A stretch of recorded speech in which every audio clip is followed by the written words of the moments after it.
आचार्य जी, आप एंटी हिंदू कहते थे, राहुल गांधी एंटी हिंदू, अब तो एंटी मुस्लिम लग रहे हैं, सारे मुसलमान नेता एक एक करके छोड़ रहे हैं। आचार्य जी, आप कांग्रेस पार्टी के अंदर भी रहे हैं, आप ज्यादा बेहतर तरीके से बता सकते हैं।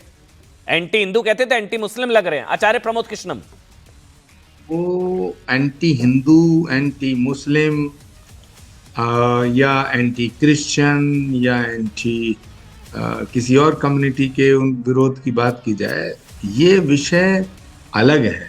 जो कांग्रेस पार्टी के नेता पार्टी छोड़ छोड़ के जा रहे हैं जी, वो विषय एंटी हिंदू और एंटी मुस्लिम हो सकता है, लेकिन बड़ा विषय ये है, बड़ा मुद्दा ये है कि कांग्रेस में जितने नेता हैं वो ये जान चुके हैं कि राहुल गांधी के नेतृत्व में चुनाव नहीं जीता जा सकता।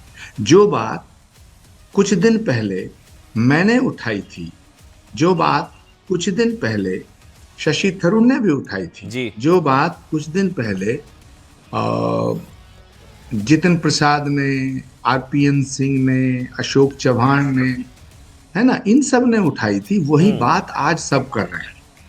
और वो बात इसलिए नहीं कर रहे हैं अमन जी कि उनका अपना कोई स्वार्थ है। अच्छा, राजनीति में स्वार्थ होता है, सत्ता में पहुंचने का स्वार्थ होता है, सत्ता के माध्यम से सेवा करना एक लक्ष्य होता है। लेकिन सच बात यह है कि राहुल गांधी के नेतृत्व को अब ये देश की जनता नकार चुकी है। ये बात कांग्रेस के नेताओं को समझ में तो आ राहुल, गई है, देखिए, कांग्रेस के हिंदू नेताओं को भी समझ में आ गई, अजीज खान भी जुड़ और गए, कांग्रेस के मुस्लिम नेताओं को भी अजीज खान समझ जी भी में। हैं, अजीज भाई भी हैं समाजवादी पार्टी से।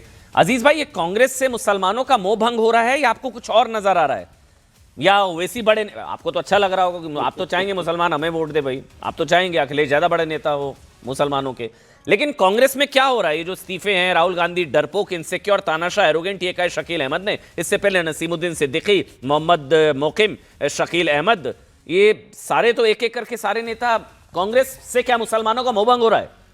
अजीज खान, देखिए अमन भाई, आपने दो सवाल किया। पहला सवाल यह कि क्या कांग्रेस एंटी मुस्लिम है? अभी तक तो चलाया जा रहा था, मैं देख रहा हूं तो बड़ा लंबा नैरेटिव कि कांग्रेस एंटी हिंदू है। अब आज ये भी सुनने को आ गया कि एंटी मुस्लिम है। मैं एक बात आपको बताऊं, ये जो जिन नेताओं के नाम आप ले रहे हैं, कि राशिद अल्वी साहब, शकील अहमद साहब, तारिक अनवर साहब भी समर्थन कर रहे हैं, तमाम लोग, मैं एक बात आप समझिए, ये इसको कहते हैं डेमोक्रेसी, अपनी बात को रखना, एक प्लेटफॉर्म पे रखना। और मुझे लग रहा है कि बात रखना, बात करना आपस में, और चर्चा करना और समीक्षा करना, ये कहीं ना कहीं पार्टी को और मजबूत करता है और आपस में कहीं ना कहीं एक दूसरे को नजदीक लाता है। इसको इस नजरिए से न देखा जाए कि ये कमेंट कर रहे हैं तो ये पार्टी के दुश्मन है, ऐसा नहीं।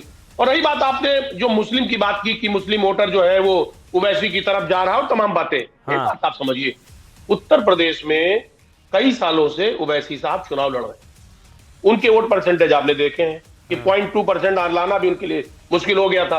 एक बात आप समझिए, हमारी पार्टी जो है वो मुत्तहिद है और उसके साथ साथ कमिटेड है।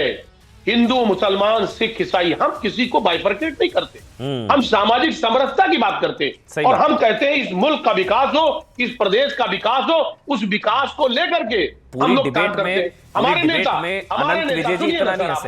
अरे सर सुनते नहीं, आप सुनते नहीं, बड़ी मुसीबत है सर। हमारे नेता को मौका मिला 5 साल, आपने देखा कैसा विकास किया उत्तर प्रदेश का। आज उसको समाजवाद, उसको जो है बीजेपी पचा नहीं पा रही है, ठीक है। और जब से बीजेपी आई सिर्फ हिंदू, मुसलमान और पता नहीं कौन कौन नकारात्मक राजनीति। तो एक बात आप जानिए कि हमारे नेता हमेशा सबको साथ लेकर चलते हैं और कभी भी वो बाइफरकेट नहीं करते। इसलिए ओवैसी साहब जान अड़ा दे, ताकत लगा दें, कुछ होने वाला नहीं है उत्तर प्रदेश में। वो तो कर रहे हैं, होने वाला क्या नहीं है, वो तो उत्तर प्रदेश का पता नहीं, लेकिन महाराष्ट्र के चुनावों में, बिहार के चुनावों में 30% मुस्लिम सीटें, वहां तो प्रभाव दिखा है।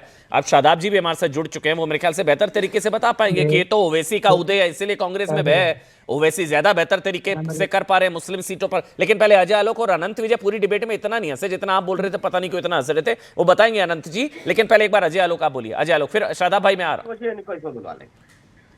अजय भाई और ये लोग तो तब से बोल रहे हैं। अजीज भाई साहब को एक बात बताए, अजीज भाई साहब को बस एक बात शादाब 30 सेकंड कि ओवैसी 2015 में बिहार में एक भी सीट नहीं जीते थे, लेकिन 5 सीटों पे प्रभाव डाला जहां पे 30% से मुसलमान ऊपर वोट पे थे। नतीजा हुआ कि 20 में उसी 5 सीटों पे जीत गए, 25 में फिर उसी 5 सीटों पे जीते। हाँ। मुंबई के चुनाव में उन सीटों पे जीत गए जहां पे 35% 40% मुसलमान हैं। औरंगाबाद लोकसभा सीट 2019 में इसलिए जीते क्योंकि वहां पे 34% मुसलमान हैं। तो इसका मतलब क्या होता है, एक जो राष्ट्रीय ट्रेंड इशारा कर रहा है, जो कि हमने आज़ादी के पहले भी देखा था, जहां 30% से ऊपर मुसलमान जाएगा, कोई भी विधानसभा हो लोकसभा हो, ओवैसी उभरेगा, क्योंकि कट्टरपंथ और मुस्लिम लीग पार्ट 2 ओवैसी है। और जहां मुसलमानों की तादाद बढ़ेगी एजाज भाई, आपको भी छोड़ देंगे, जिस तरह से कांग्रेस को छोड़ रहे हैं भी, और आप भी भागेंगे ओवैसी की तरफ। ये भी आज लिख लीजिए, आज प्रेडिक्शन कर रहा हूं, अगर 27 में हारे 10 सेकंड मुझे अखिलेश नहीं, पहले शादाब और बोलेंगे। ओवैसी 5-7 हो गया, 10 सेकंड आपके यहाँ से ही मुसलमान नेता भागेंगे ओवैसी के पास, कोई डाउट नहीं है, चलिए, क्योंकि एक ये फितरत है जी। मुस्लिम लीग पार्ट 2 बनाने की, ये फितरत है। पहले शादाब बोलेंगे। नहीं भाई, बहुत देर से नहीं, तमाम मुसलमान साथ पहले शादाब बोलेंगे। 1 मिनट रुक जाइए। नहीं 10 सेकंड मैं दूंगा, अजीज भाई पूरा समय दूंगा, पक्का, विश्वास भरोसा रखिए। लेकिन शादाब के पास जाना जरूरी है भाई। शादाब, क्योंकि आज तो भाई एक तरीके से वो कहते हैं ना कि वो लीड पोजीशन में तो ओवैसी की हर जगह चर्चा है, मुसलमानों के बड़े नेता के तौर पर उभरे बिहार से लेकर महाराष्ट्र तक, और अब कांग्रेस में भी डिसकंटेंट मुस्लिम लीडरशिप में, आप लोगों के लिए एक अच्छा मौका।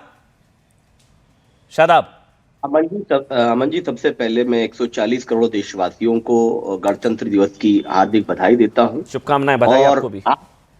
और आज मैं ये बात कहने के लिए मुझे गर्व का आहुति महसूस हो रही है कि जिस संविधान को लागू कराने के लिए हमारे पूर्वजों ने संघर्ष किया, उसी संविधान ने मुझे ताकत दी है कि मैं कांग्रेस और सपा, जो मुसलमानों के वोट बैंक को अपनी प्राइवेट प्रॉपर्टी समझती थी, हमको पूर्वजों ने नहीं, रजाकारों ने नहीं। अब सुन लीजिए, चलिए, गणतंत्र दिवस अजय भाई, रजाकारों ने नहीं। कितने कमेंट्री कीजिएगा आप? ठीक है, आइए टॉपिक पर आइए, टॉपिक पर आइए। सच बोल रहा हूँ शादाब भाई, आप भी जान रहे हैं। हाँ नहीं, मैं जान रहा हूँ, इसीलिए अब रजाकारों के इतिहास पर डिबेट नहीं करनी ना, वो फंस जाएंगे, इसलिए जो रजाकार थे वो चले गए, हाथ भारतीय सेना के खून से रंगे हुए हैं। नहीं, इनके जो रजाकार थे वो चले गए, जो वफादार थे वो रह गए। जो रजाकार थे वो चले गए, उनकी बात मत कीजिए, जो वफादार रह गए उनकी बात करिए। हमारा आपका मुकाबला होगा, जबरदस्त सियासी मुकाबला होगा इंशाल्लाह। आप उसको छोड़ दीजिए, मुझे सफर नहीं, जो विषय उस पर बात कर लेता हूं मैं, विषय पे बात। ओवैसी के दादाजी कौन थे? अब्दुल वाहिद ओवैसी साहब। अरे आप बात तो कर लेनी दीजिए भाई, आप कौन थे? रजाकार में थे या नहीं थे?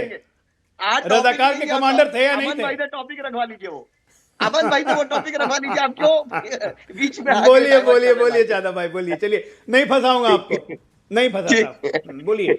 देखिए, समाजवादी पार्टी और कांग्रेस दोनों को यह लगता था कि मुसलमान उनकी प्राइवेट प्रॉपर्टी है, सियासी गुलाम है, रोबोट है, कि कमांड देंगे बीजेपी को और वोट दे देगा। और बैरिस्टर ओवैसी साहब ने हमेशा कहा कि ये सो कॉल्ड सेकुलर पार्टीज मुसलमानों का इस्तेमाल करती हैं, लीडरशिप डेवलप नहीं करने देना चाहती। जो ओवैसी साहब कहते थे, आज कांग्रेस के नेता बोलने लगे हैं, राशिद अलवी साहब हो, शकील साहब हो, नसीम भाई हो, और समाजवादी पार्टी के अंदर भी हमसे बोल रहे हैं लोग कि अखिलेश यादव मुसलमानों की वैल्यू नहीं करते। अभी कैमरे पे भले ही ना बोल रहे हो, लेकिन इनके बड़े ministers, ex minister, cabinet minister Shadab को फोन करके बोल रहे नहीं, आपके आने से हमारी वैल्यू बन रही है, ये बोल रहे हैं इनके लोग। और हम लोग उत्तर प्रदेश में काम कर रहे हैं, हमें विश्वास है अच्छा नतीजा आएगा। और जो अजीज भाई बोलते हैं कि नहीं महाराष्ट्र बिहार जीत लिया, लेकिन ये उत्तर प्रदेश है। मेरे भाई, मेरठ में मेयर का इलेक्शन हुआ, आपकी पार्टी को मिला 1,16,000, मुझे मिला 1,28,000, तुमसे ज्यादा मिला। संभल में तुम्हारे पास बर्ग साहब की फैमिली थी, इकबाल साहब की फैमिली थी, और हमारा चेयरमैन जीता 40,000 वोट से। हमने चेयरमैन जीता है उत्तर प्रदेश में, हमारे जिला पंचायत सदस्य है। और सुन लीजिए, 35 से 40 विधायक हमारे जीत के आने वाले हैं। एक चीज है सर, आप हमें नकारते रहिए, मुझे नहीं पता